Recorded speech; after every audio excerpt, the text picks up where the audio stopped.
Ahí está. Listo, así terminamos con Ricardo. Ahí está.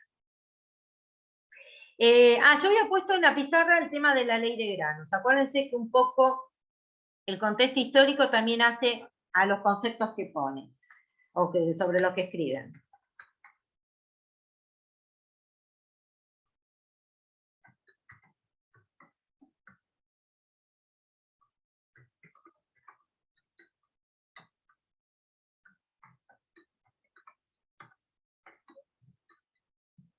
La ley de granos es una ley del Parlamento inglés, en el contexto histórico en el que estaba Ricardo, que la ley en cierta forma fue promulgada por presión de los terratenientes.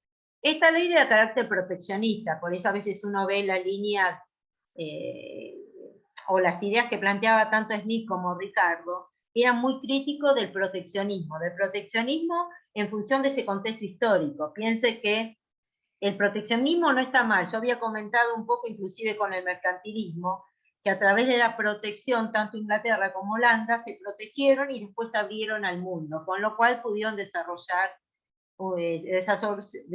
como potencia textil o potencia naviera. Yo no cuestiono la práctica proteccionista. Lo que estoy planteando es bajo qué circunstancias se protege y a quién se protege.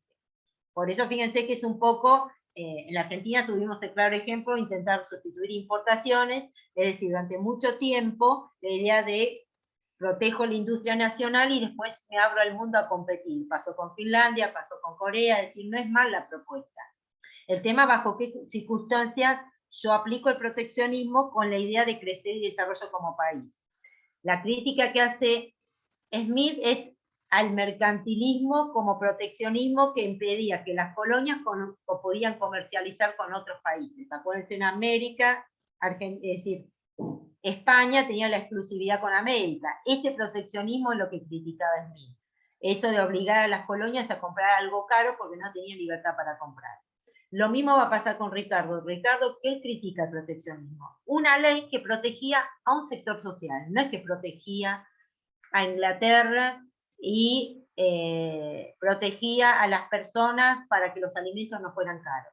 Está hablando de esta ley de granos. Piense que todavía, si bien estamos hablando de una sociedad más industrializada, la tierra tenía mucho peso porque es la que proveía los alimentos. Y la tierra estaba en poder del terrateniente. Entonces, la ley de granos, ¿qué hacía? Era una ley, en cierta forma, impulsada por presión de los terratenientes, para impedir el ingreso de granos de otros países. ¿Qué significa? Que todo lo que se producía debería venir de granos producidos en Inglaterra. Uno dice, bueno, se protege a la producción local. Sí, el tema que los terratenientes eran dueños de un recurso que era escaso, que era la tierra. Entonces, si yo logro una ley que me protege y yo soy el único dueño de lo que se produce, ¿qué voy a hacer con ese producto? Que sí, que no se protegían para fomentar lo nacional, se protegían para encarecer el producto, porque los terratenientes no trabajaban la tierra, los terratenientes alquilaban su tierra. Entonces, el terrateniente que plantea Ricardo es un terrateniente que no trabaja, alquila las tierras al capitalista y logró la falta de competencia extranjera. Quiere decir que no se puede traer granos de afuera para procesar. Todos los granos se obtienen de la tierra, de lo local, con lo cual el capitalista que quiere trabajar la tierra es cautivo del terrateniente. No es que el capitalista puede importar granos, procesarlo y generar alimentos. Si el capitalista quiere fabricar alimentos, está obligado a trabajar las tierras del terrateniente. El terrateniente las tierras no las trabaja, con lo cual las pone en alquiler. Entonces el escenario que critica Ricardo es el escenario que tiene el terrateniente. Uno dice, ¿en qué condiciones está el terrateniente?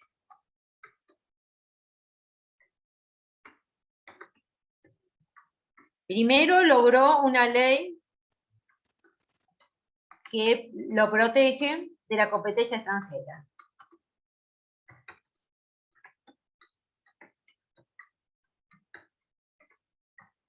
Después es dueño de algo que es escaso. que es la tierra, por lógicas, es algo que es escaso. 3, no trabaja la tierra.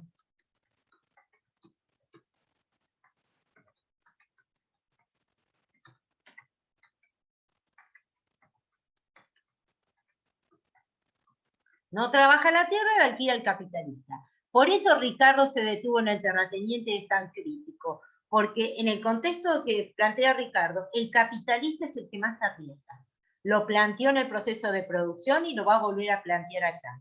Entonces, la tierra, a diferente del proceso de producir bienes, tal cual como hablábamos de máquinas y de capital humano, la tierra tiene un sector social privilegiado, según Ricardo, y que presiona sobre otro sector, que es el que invierte, que es el capitalista. Entonces, el escenario del terrateniente logró protegerse de la competencia extranjera. Es dueño de algo que es escaso, porque la tierra siempre va a ser escasa, y a su vez no trabaja la tierra, las da en alquiler. Por lógica, y a su vez acá aparece como un cuarto factor. La tierra tiene distinto rendimiento.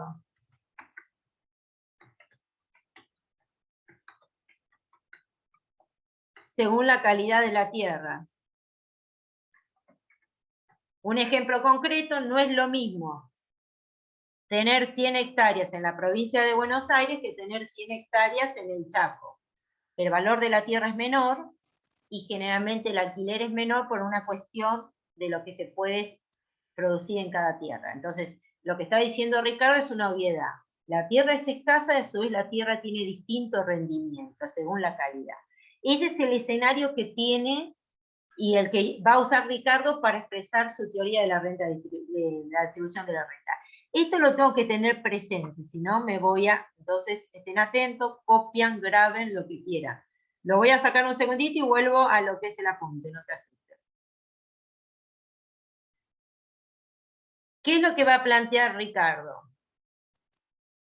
Por una cuestión lógica, el capitalista va a querer alquilar las mejores tierras. Piensen en alguien que no se dedica a la soja y no es dueño del campo. Si su objetivo es sembrar mucho y ganar más dinero, lo primero que va a querer es alquilar las mejores tierras, por una cuestión lógica. Cuando las mejores tierras estén alquiladas, no queda otra de ir a las de calidad secundaria. Y así va bajando la calidad de la tierra. Con lo cual uno puede decir, bueno, las tierras de peor calidad, los alquileres son más bajos. No. ¿Por qué no pueden ser más bajos? Porque las tierras se necesitan producir, porque no se puede importar granos. Entonces el terrateniente, hasta en las tierras de mala calidad va a cobrar alquileres altos. Y es más, a las de peor calidad les va a cobrar más alquileres. ¿Por qué? Porque es lo único que hay. Entonces es, lo querés, pagalo. Ese es un poco el razonamiento que hace los terratenientes con la tierra y un poco lo que enfrenta Ricardo. Por eso fíjense que se habla de proteccionismo, proteger a un sector que especula, que uno dice, bueno, en la Argentina a lo largo de la historia muchas veces hemos visto sectores que han pedido al gobierno protegerse de la competencia extranjera y lo que han hecho con esa protección, en vez de invertir y desarrollarse, se han aprovechado para aumentar su renta. Entonces, fíjense lo que yo puse acá. Cuando se abre, lo voy a subir acá. Cuando se abre al cultivo una tierra de calidad inferior, el valor de cambio del producto primario aumentará, ya que se requiere más trabajo para producirlo. El que dice, las tierras de menor calidad cuesta más producirlas, con lo cual el valor del producto va a ser mayor. Es decir, las tierras que requieren más trabajo para producir el bien tendrá mayor valor. Sigue con el mismo razonamiento que venía haciendo con el bien, con los bienes. ¿Se entiende hasta acá lo del valor, lo de la tierra? Vuelvo a lo mismo, acuérdense en el escenario en el que estaba. Había habilitado, está habilitado Camilo para grabar, ¿eh? A mí me parece como habilitado. Sí, a mí me parece como habilitado que me pusiste. Ya está todo listo. Está bien, no, pensé que no estaba grabando. Perfecto. Vuelvo a compartir el pizarrón. Entonces, lo que él está diciendo, en las tierras de menor calidad, se requiere más trabajo.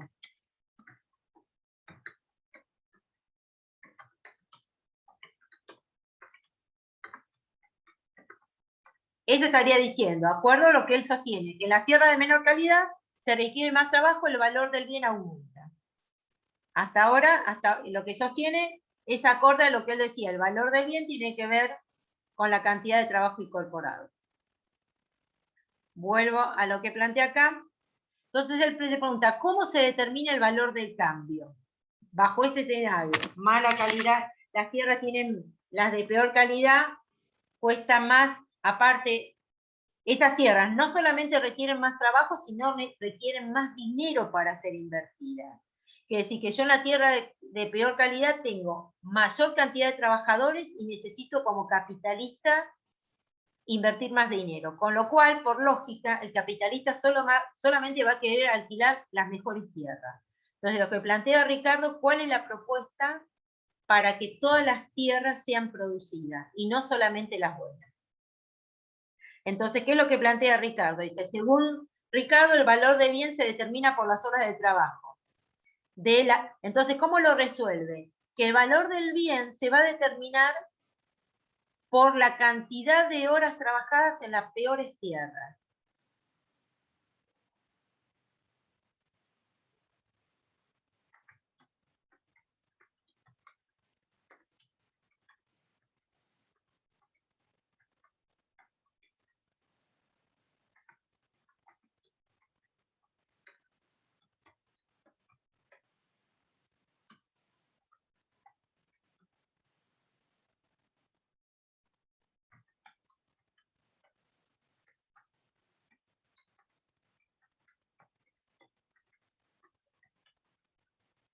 Uno dice, ¿por qué dice eso, Ricardo? Porque si no, nadie quiere trabajar las malas tierras. Entonces, ¿él qué dice? Los productos, el valor del producto se va a determinar por lo que cuestan las peores tierras.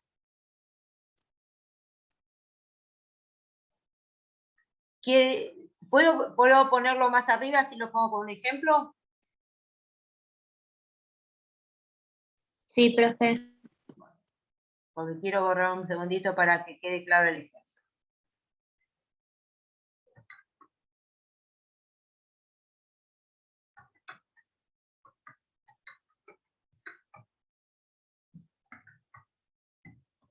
Profe, ¿le puedo consultar algo?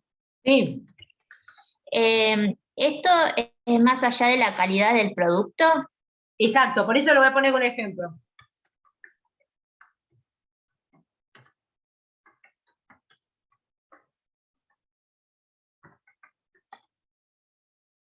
Es decir, como que la calidad es la misma, pero me cuesta más producirlo.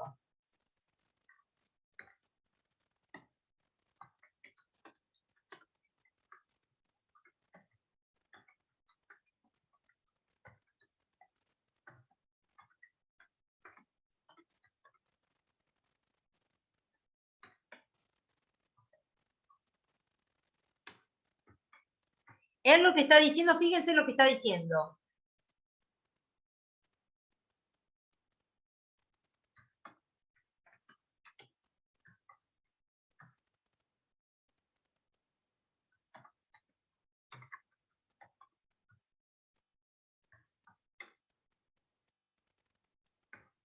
Él establece, uno dice, ¿por qué él decide que se va a vender todo a 20 pesos? A mí en las tierras buenas me sale, el valor del bien sale 10, en las tierras malas sale a 20. ¿Por qué se vende todo a 20 pesos? Porque si no nadie pondría plata en las tierras malas. Ahora bien, entre las tierras buenas y las tierras malas hay 10 pesos. Esos 10 pesos adicionales, ¿a quién se los da Ricardo? ¿A quién les parece que se los va a dar? El De los que capitalista. participan del proceso de producción. No, ¿saben por qué se lo da? Se lo va a dar al terrateniente.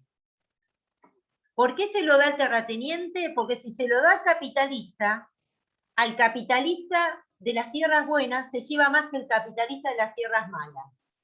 Él dice, preferible que todos se lleven el mismo nivel de ganancias y sigan invirtiendo, y el que se lleve más sea el terrateniente, pese al que no es del agrado de Ricardo. Porque si yo se lo doy al capitalista, yo sé que el capitalista de las tierras fértiles se queda con más ganancia que el capitalista de las malas tierras, porque el capitalista de la mala tierra tuvo que poner más plata. Entonces, para que no haya diferencia en la tasa de ganancia, esa diferencia se la da el terrateniente. Lo anoto acá.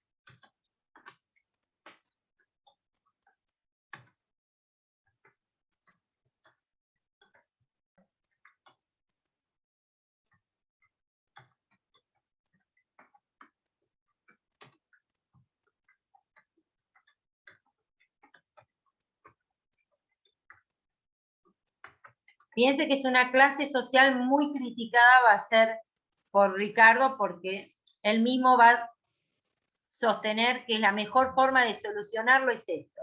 Porque esa es la mejor forma de solucionar que el capitalista siga poniendo dinero si sabe que en todos los sectores va a retirar el mismo nivel de ganancia.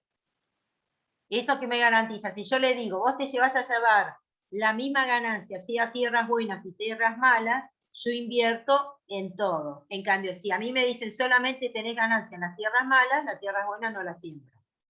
Entonces, lo que está haciendo Ricardo es garantizando la inversión en el país y admitiendo que ese excedente se lo lleva el terrateniente. Obvio que con Marx va a ser sumamente crítico esta postura, pero es la salida que le da Ricardo para garantizarle el trabajo de la tierra y, en cierta forma, garantizar el trabajador. Por eso él critica a la clase terrateniente que se está llevando algo que no genera, teniendo en cuenta que el terrateniente viene con tierras muchas veces heredadas de generaciones anteriores. Entonces, Ricardo también demuestra acá lo que nosotros llamamos renta de la tierra diferencial. Pone en evidencia algo básico, que es que no toda la tierra tiene el mismo rendimiento. En Argentina lo tenemos más incorporado por el tema que es un país agroexportador. Es decir, que hay una cuestión lógica que uno dice, una persona no es lo mismo que tener 1000 hectáreas en una zona geográfica que en otra. Bueno, entonces eso que nos resulta obvio es un poco lo que lo dice Ricardo y lo demuestra.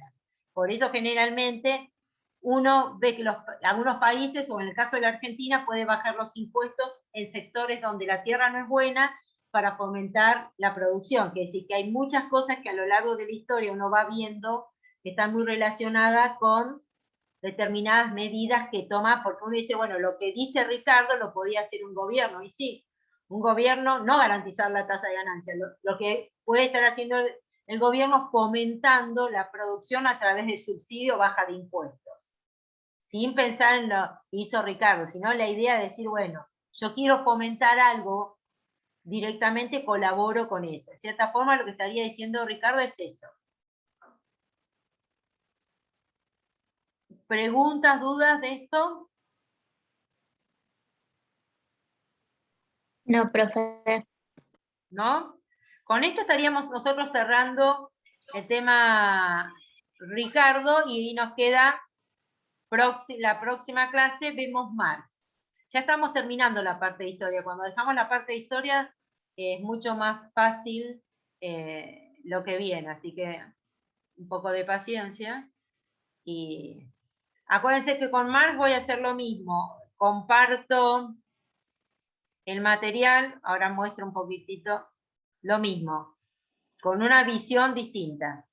Acuérdense que con Marx, obvio que el valor de cambio está asociado al trabajo, pero uno dice, lo que incorpora Marx es el rol del trabajador en el sistema capitalista. Se detiene en demostrar que el trabajador en el sistema capitalista se convierte también en un objeto del proceso de producción.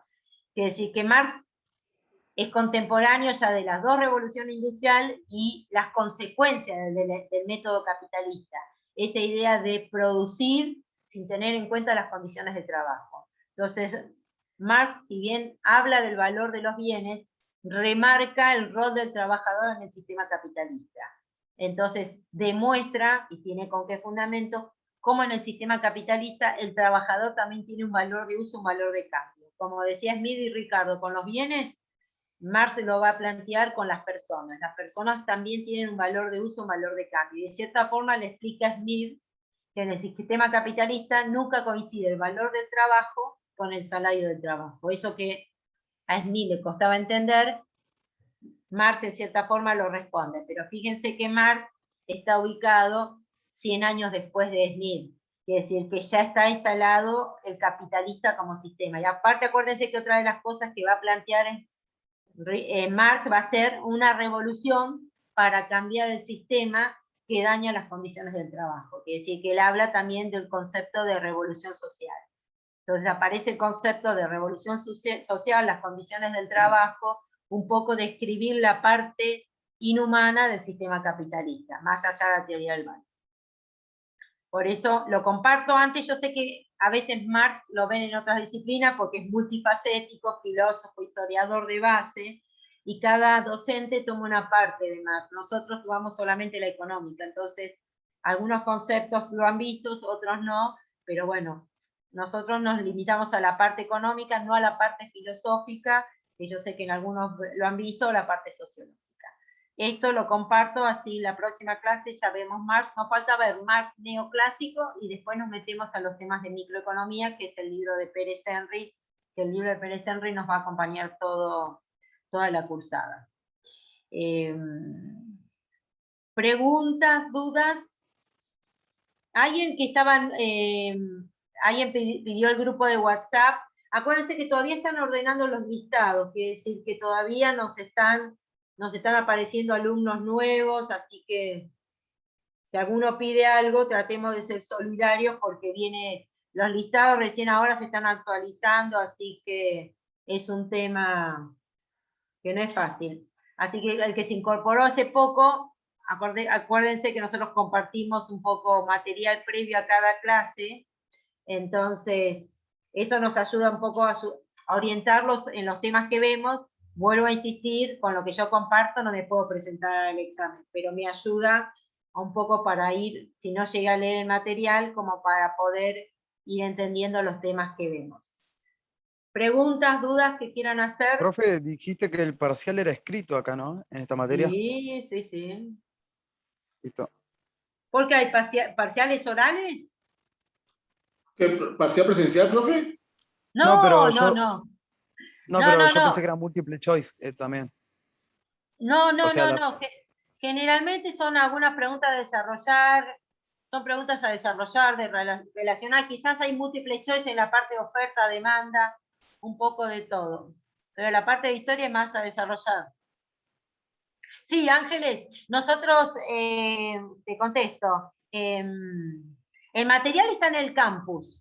Yo lo que hago es, mi clase lo que yo escribiría en un pizarrón, lo comparto antes, como para, ya que no tenemos pizarrón, para que ustedes tengan idea de qué trata la clase y qué temas aborda. Entonces, yo después, Ángeles, te mando lo que hemos compartido hasta ahora, pero acuérdense que la bibliografía está en el campus de la cátedra y de la universidad. Fíjense que está por ahí. Lo que es de clase nuestro te lo mando, Ángeles, ahora dentro de un ratito. Después el material que tengo que leer está todo en el campus. ¿Alguna otra pregunta?